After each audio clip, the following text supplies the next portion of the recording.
Assalamualaikum warahmatullahi wabarakatuh. Salam sejahtera bagi kita semua. Yang saya hormati Bapak Ibu Asesor Sertifikasi Dosen PDD UKPT Gelombang 1 tahun 2026. Perkenalkan, nama saya Sarvina SPD MPD, merupakan dosen pada program studi pendidikan fisika Fakultas Keguruan dan Ilmu Pendidikan Universitas Al-Muslim. Video pembelajaran ini saya susun sebagai salah satu dokumen pendukung dalam pemenuhan persyaratan sertifikasi dosen atau SERDOS PDD UKPT Gelombang 1 tahun 2026. Video ini merupakan representasi pelaksanaan salah satu unsur di dalam perguruan tinggi, yaitu pendidikan dan pengajaran, yang menjadi tanggung jawab utama sebagai dosen dalam menghasilkan lulusan yang kompeten, berkarakter, dan siap menghadapi tantangan perkembangan ilmu pengetahuan dan teknologi. Sebagai dosen pada program studi pendidikan fisika Universitas Al-Muslim, saya berkomitmen untuk melaksanakan pembelajaran yang tidak hanya berorientasi pada penguasaan konsep, tetapi juga mampu mengembangkan kemampuan berpikir kritis, kemampuan analisis, keterampilan pemecahan masalah, kemampuan bekerja sama, dan keterampilan berkomunikasi ilmiah. Oleh karena itu, proses pembelajaran yang saya laksanakan selalu dirancang secara sistematis, terukur, dan berpusat pada mahasiswa, yaitu student-centered learning. Pada video ini, saya akan melaksanakan pembelajaran pada mata kuliah elektronika analog yang merupakan salah satu mata kuliah inti keprodian pendidikan fisika dengan bobot 2 SKS. Mata kuliah ini membekali mahasiswa dengan pemahaman mengenai prinsip kerja, karakteristik, analisis, dan aplikasi berbagai komponen elektronika analog sebagai dasar dalam merancang serta menganalisis rangkaian elektronika. Adapun CPL pada mata kuliah ini adalah sudah disusun sesuai dengan SNBP dan kurikulum KKNI berbasis OB Outcome Based Education yang berlaku saat ini. Ada 4 CPL pada mata kuliah ini. Yang pertama, bertakwa kepada Tuhan Yang Maha Esa dan menunjukkan sikap religius serta bertanggung jawab atas pekerjaan di bidang keahliannya secara mandiri. Yang kedua, menguasai konsep teoritis fisika dan elektronika secara mendalam serta mampu memformulasikan penyelesaian masalah prosedural dalam bidang elektronika analog. Yang ketiga, mampu menunjukkan kinerja mandiri, bermutu, dan terukur dalam merancang, merangkai, dan menguji rangkaian elektronika. Dan yang keempat, mampu merancang pembelajaran dan mengaplikasikan konsep elektronika analog dalam konteks pembelajaran fisika di sekolah. Selanjutnya, CPMK dalam mata kuliah ini adalah yang pertama, mampu memahami dan menjelaskan konsep dasar komponen elektronika analog, yaitu dioda, transistor, dan op-ampere beserta prinsip kerjanya. Yang kedua, mampu menganalisis rangkaian penyiaran, temuan, filter, dan osilator analog secara sistematis. Yang ketiga, mampu merancang, merangkai, dan menguji rangkaian elektronika analog sederhana melalui kegiatan praktikum dengan kinerja bermandiri, bermutu, dan terukur. Selanjutnya, mampu mempresentasikan dan mengaitkan hasil analisis atau rancangan rangkaian elektronika analog dalam konteks pembelajaran fisika secara bertanggung jawab. Dalam melaksanakan pembelajaran ini, saya menggunakan pendekatan DIA, yaitu Delivery, Interaction, dan Assessment, yang merupakan pendekatan pembelajaran terintegrasi untuk menciptakan pengalaman belajar yang aktif, bermakna, dan berorientasi pada pencapaian hasil belajar mahasiswa. Pada tahap delivery, saya akan menyampaikan materi secara sistematis melalui penjelasan konsep, ilustrasi rangkaian, contoh kasus, serta demonstrasi analisis sehingga mahasiswa memperoleh pemahaman konseptual yang kuat sebelum memasuki tahap diskusi.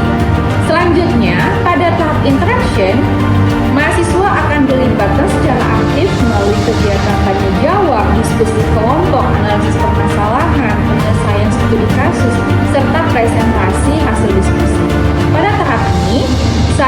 berperan sebagai fasilitator yang membimbing mahasiswa dalam membangun pemahaman melalui interaksi akademik dan kolaborasi antar mahasiswa.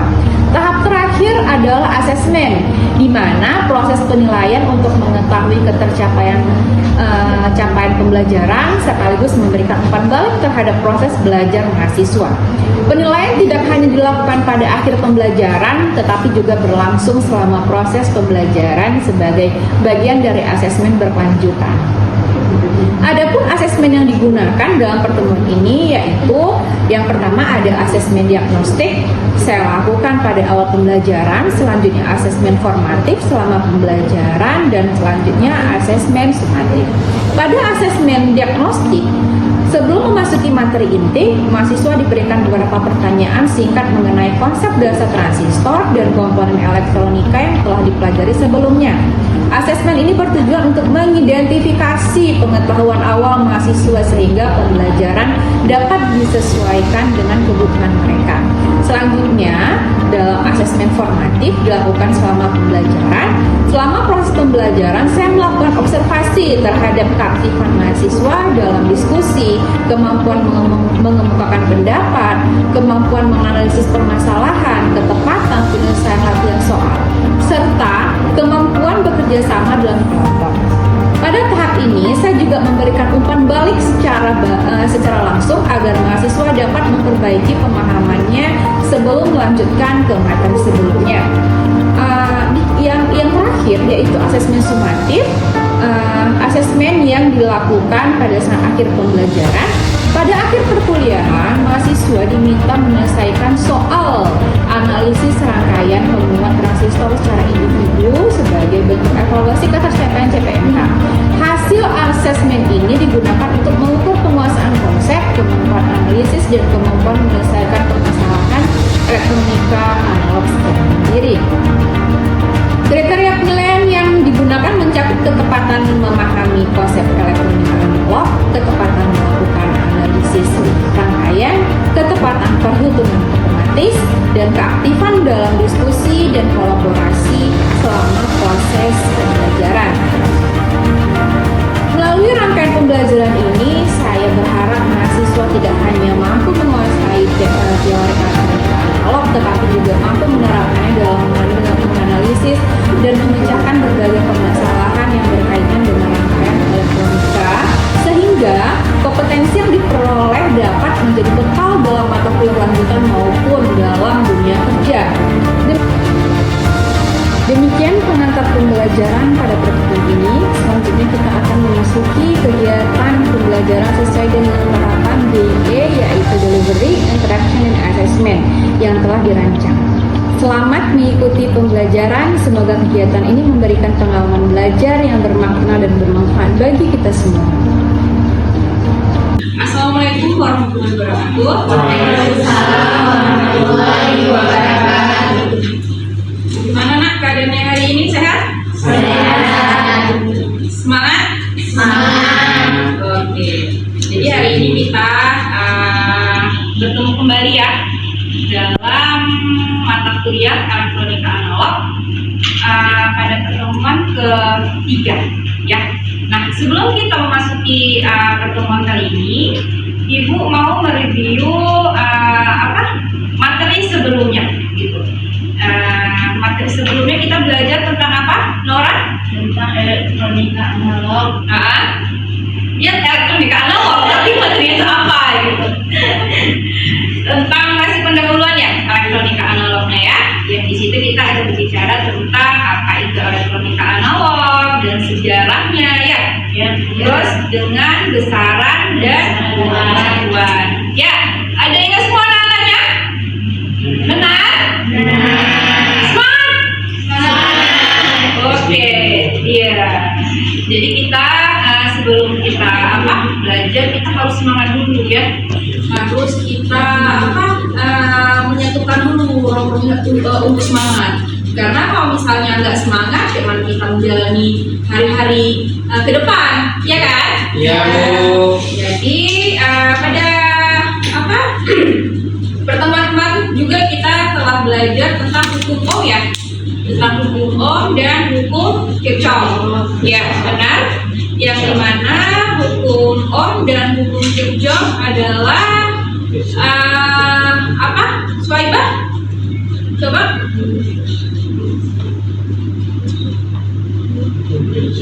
Hukum Kirchhoff merupakan dasar analisis rangkaian elektronika analog, ya, benar ya?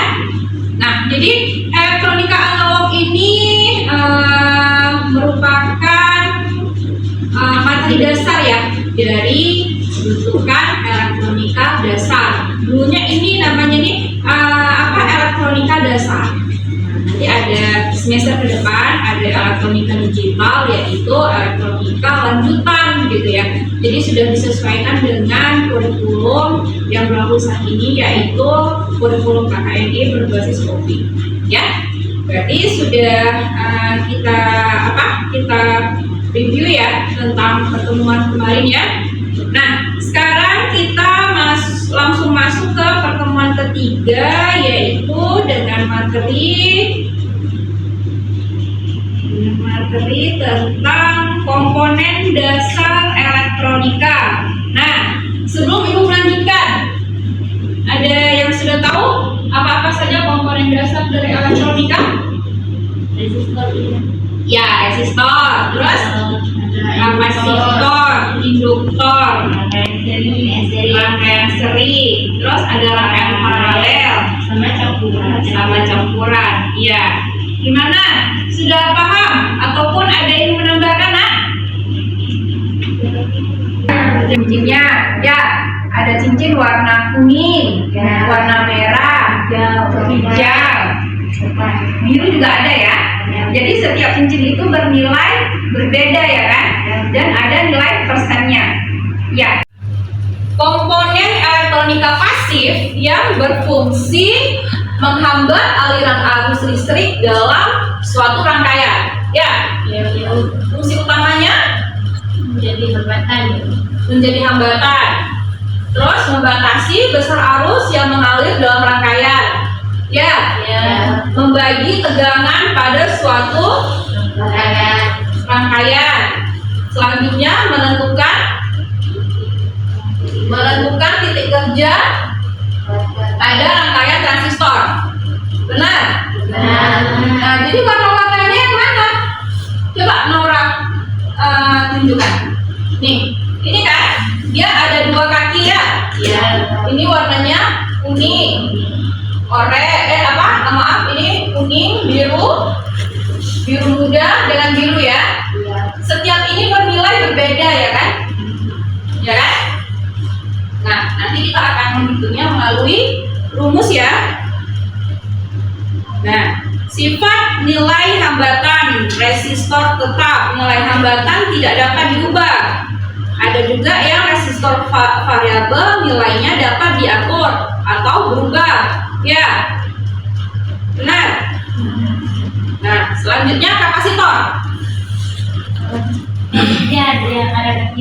Ada kakinya juga, tapi beda ya. Kalau misalnya yang ini tadi dia bulat seperti baterai ya. Kalau yang yang resistor ya, dia bulat, dia ujungnya ada kaki, dan dia seperti baterai bentuknya gitu. Ya, kalau kapasitor dia memang seperti seperti itu ada nggak ya? Ada. Boleh kita ambil dulu.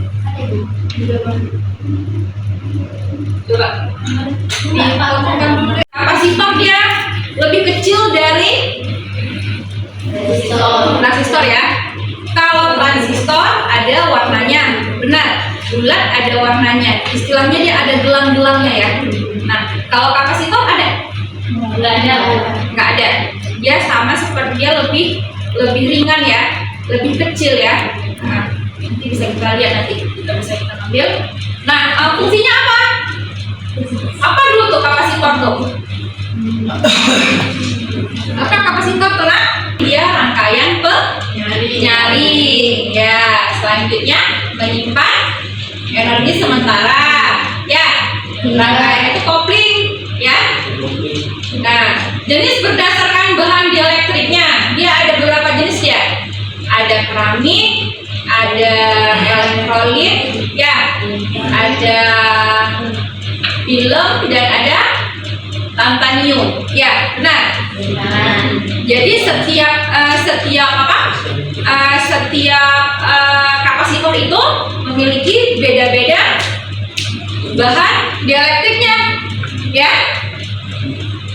Paham ya? Nah, ini selanjutnya induk menahan perubahan arus yang mengalir melaluinya, menjadikannya kunci pada rangkaian yang bekerja dengan sinyal berubah-ubah. Ya, jadi setiap komponen itu berbeda-beda dia fungsinya. Ya, nak ya. Dari mulai tadi yang pertama resistor, kapasitor, dan induktor. Nah, bentuk dari induktor bagaimana? Seperti kawat ya, tapi beda seperti solenoida. Iya kan? Kalau solenoida itu kan kita kumparan ya, yang dibalikan di. Gimana bentuk dari induktor itu nak? Seperti kawat ya, kawat yang melingkar. Seperti kawat yang melingkar. Pagar Pak Umar. Gitu ya, ditembak dor-dor gitu ya. Ya, jadi induktor seperti kawat ya, berupa lilitan kawat yang menyimpan energi dalam bentuk medan magnet saat dialiri arus listrik. Ya, nak ya, jelas ya? Ya. Nah, selanjutnya ada rangkaian resistor. Jadi rangkaian resistor itu ada dua. Ada seri dan paralel. Nah, siapa yang tahu bagaimana rangkaian seri itu? Dan rangkaian paralel itu biasa sering kita dengar pada listrik ya, rangkaian listrik ya. Ada seri, ada paralel. Kalau yang redup bagaimana, yang terang bagaimana? Ya. Nah, kalau seri dia gimana? Satu jalur. Kalau paralel berarti dia dua jalur gitu. Ya. Dengan kata lain, kalau seri dia tidak berbanding terbalik ya. Ya. Kalau seri dia istilahnya F1, F2, F3. Kalau paralel berarti dia ada pernah. Ada cabang. Bercabang-cabang. Tidak paralel, rangkaian serinya berbanding lurus. R1 sama dengan R total sama dengan R1 tambah R2 tambah R3 dan seterusnya. Ya. Sedangkan rangkaian paralel seper R total, seper R1, seper R2 tambah seper R3 dan selanjutnya. Ya. Nah, berbeda dengan rangkaian kapasitor.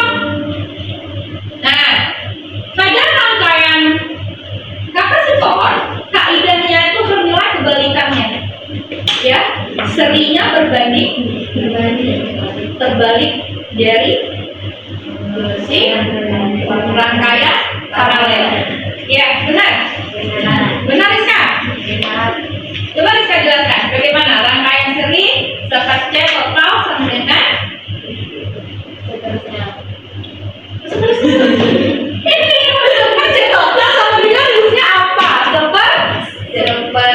Seperti C1 tambah seperti C2 1/C2 tambah 1/C3 dan seterusnya. Sedangkan rangkaian paralel C total sama dengan C1 tambah 2 tambah 3 dan seterusnya. Ya, berlaku kaidah kebalikan penjumlahan seperti kaidah paralel pada resistor. Ya, itu di rangkaian seri. Sedangkan di rangkaian paralel, nilai kapasitansi total merupakan penjumlahan langsung seperti kaidah seri pada resistor. Ya, jadi antara rangkaian resistor dan rangkaian kapasitor dia itu berbalik. Ya. Kelompok 3 berarti karena kita melihat anggotanya lebih sedikit yang pertama ya. 1, 2, 3 berarti kelompok 3-nya itu 3, 4, 5. Oke anak, selamat mengerjakan ya. Dan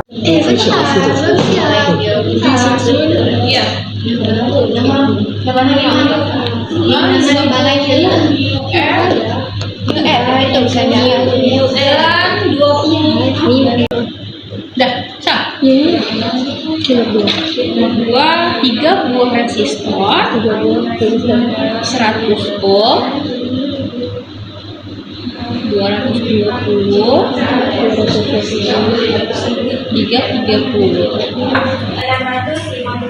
650 ohm ya, karena dia itu seri ya. Nah, seri antara seri ini sama dengan paralel kapasitor, ya kan? Nah, R1 tambah R2 sama dengan tambah R3 yaitu 100 tambah 220 tambah 330 sama dengan 650 ohm. Ya, nak ya? Oke. Terima kasih untuk kelompok 2. Kelompok 1 ya, mohon maaf, kelompok 1 ya, nak. Nah, ketahui tanya dijawab ya. 10 miu ya. Nah, C2-nya 20 disusun secara paralel. Hitunglah kapasitas totalnya ya. Berarti karena kita kapasitor berlaku sifat apa, kaidah kebalikan ya. Kebalikan dari yang si resistor ya. Ya, jadi C total yaitu C1 tambah C total sama dengan C1 tambah C2 10 tambah 20, C totalnya jadi 30 miu ya. Nah, oke. Selanjutnya soal nomor 4, jelaskan prinsip kerja LDR dan berikan satu contoh aplikasinya dalam kehidupan sehari-hari. Nah, apa? LDR itu kan bukan long distance relationship. Bukan kan? Bukan. Nah, jadi di sini LDR itu kan like independent resistor. Secara otomatis. Iya. Jadi prinsip kerjanya cahayanya itu bertambah, berarti hambatan LDR-nya itu berkurang. Energi listriknya itu mudah dialirkan. Oh gitu. Kalau seandainya cahayanya itu berkurang, berarti hambatan LDR-nya itu bertambah dan energi listriknya otomatis akan sulit dialirkan. Iya. Dengan kata lain dia berbanding terbalik ya. Berbanding terbalik. Nah, di sini ada contoh aplikasinya dalam kehidupan sehari-hari. Contohnya lampu jalan otomatis atau lampu tangan otomatis. Oh iya, berarti dia bisa dikatakan seperti lampu panel surya ya? Iya, lampu panel surya. Oke, terima kasih untuk kelompok 2 ya. Terima kasih. Nah, selanjutnya kelompok 1. Berarti untuk kelompok terakhir ya. Nomor 3 udah, nomor 4 udah. Ya, selanjutnya untuk nomor 5. Coba, siapa? Rizka, Soaiba, Naura. Ya, Naura. Mengapa kapasitor dapat digunakan sebagai filter pada rangkaian cat daya? Kenapa, Naura? Karena kemampuan kapasitor ya dalam menyimpan dan melepaskan energi listrik. Dan sifat di kapasitor tersebut yaitu untuk menahan arus arah ataupun yang disebut dengan DC dan untuk meloloskan arus bola balik yaitu yang disebut dengan AC. Oke, berarti dengan kata lain dia kapasitor itu menyimpan muatan listrik ya dan menahan ya. Oke, ya. Oke, berarti soalnya sudah, yaitu langkah setelah bab ini kita ada rencana tindak lanjutnya nak ya. Untuk ke depan ya kita akan mereview materi pada pertemuan ini dan kita akan melanjutkan ke materi selanjutnya pada minggu depan ya, tentang dioda dan aplikasinya, struktur semikonduktor serta rangkaian penyiaran ya. Jadi sudah selesai ya semuanya ya, sudah selesai.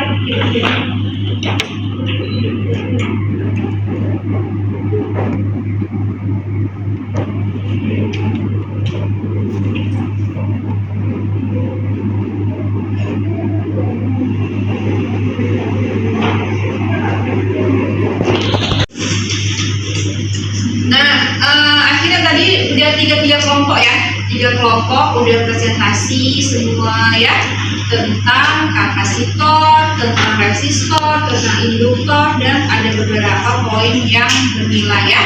Dengan dalam artian ada cari-carinya gitu ya, karena kita fisika itu identik dengan yang namanya rumus ya. Nah, akhirnya kita sudah sampai di penghubung ya, penghubung dalam pertemuan kali ini. Selanjutnya kita akan bertemu kembali pada pertemuan minggu depan ya. Di sini ada refleksi ya. Sebelum kita menutup pertemuan kali ini, Ibu akan membacakan refleksi pembelajaran pada pertemuan kita kali ini, yaitu pada pertemuan ini kita telah mencapai tujuan pembelajaran ya, yaitu anak-anaknya mampu menjelaskan tadi tentang fungsi resistor, kapasitor, dan induktor, dan membedakan jenis-jenis resistor dan kapasitor ya. Selanjutnya menganalisis rangkaian seri, paralel, dan campuran ya. Nah, di sini ada gambar-gambarnya ya tadi ya. Nah, yang terakhir yaitu menghitung hambatan total dan kapasitansi total pada suatu rangkaian sederhana ya. Nah, ini review dari ini resume dari pembelajaran kita hari ini. Insya Allah kita akan bertemu di pertemuan selanjutnya dengan materi pembelajaran yaitu bioda dan informasi ya Nak ya.